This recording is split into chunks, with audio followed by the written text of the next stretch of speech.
ছেলেটি ছোটবেলায় মাকে ভীষণ ভালোবাসে। মাকে তখন সবাই দোষে। ছেলেটি নাকি থাকে শুধু অমানুষের ছায়ায়। যখন একটু বড় হবে, পড়াবার কি দরকার, খেতে দেবে কি আর? মা বাদে কেবল বাকি সবার এটাই চিন্তা ভাবনার। ছেলে যখন এভাবে হাঁটো, এভাবে খাও, এরাম হাসো, কথায় কথায় দুঃখ পাও, কান্না করে, কি ভীষণ নরম মন।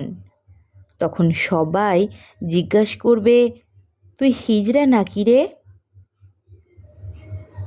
রান্না করো, বাসন মাজো, ঘর মোছো, মাকে দেখো। এ বাবা, তোর মা বোধহয় ছেলে হতে শেখায়নি।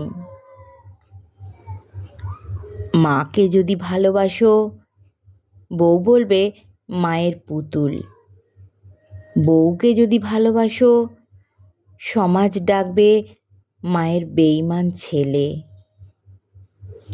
মস্ত বড় কবিরা সব মেয়েদের নিয়েই লেখে, কেউ তো লেখে না এই ব্যাপারে। ভাবে ছেলেরা সদাই বড় সুখে।